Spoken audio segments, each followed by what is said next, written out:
I want to, in a way, take up where Mr. Johnson was speaking. I had a chance to go to West Virginia and go into a coal mine with Mr. McKinley, and I'll tell you, it was a really powerful experience. Those folks work hard, as you know, and we don't have coal in Vermont, but we have electricity, and those coal miners, many from the UMW, they kept the lights on for us, kept our farms humming, kept the factories going, and there is dislocation. It happens to be the case that I am a strong supporter of efforts to clean our air and to move away from fossil fuels. But that trip really brought home to me that there is an impact on real people who are proud, who are hardworking, who approach things in a patriotic and team-oriented way, and they're doing good work. And what I think this whole committee has to do, not just the administration, is get behind some legislation that my friend Mr. McKinley is sponsoring. Two things in particular. One, a lot of folks who have paid into their health care in the retirement benefits are in jeopardy of having them be lost. And Mr. McKinley and others have legislation that would protect that. And I strongly support it, and I hope a lot of my colleagues, whatever side of the debate they are on the Clean Air Rule, support Mr. McKinley in that.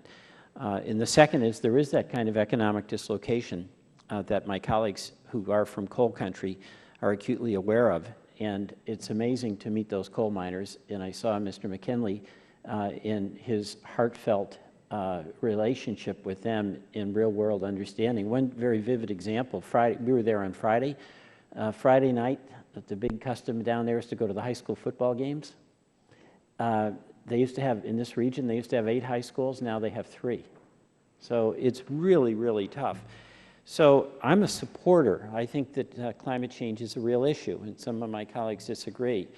But there, in my view, can't be any disagreement about the reality that there is dislocation. These are good people, and somehow, some way, we've got to help them. And Mr. McKinley has 2 ways to do it. Mm-hmm. But it also suggests to me that to the extent that you, in doing your job at EPA, can also have some flexibility, I think it's worthy of as much consideration as possible, because while we have to make this transition, in my view, we also have to mitigate the real-world consequences of what's happening. So I appreciate you being here. I appreciate the work that you're doing. I say to my colleagues that this is not just an EPA issue, because whatever impact is occurring because of rules, there are also market forces that are very much at work. The price of natural gas is a big factor.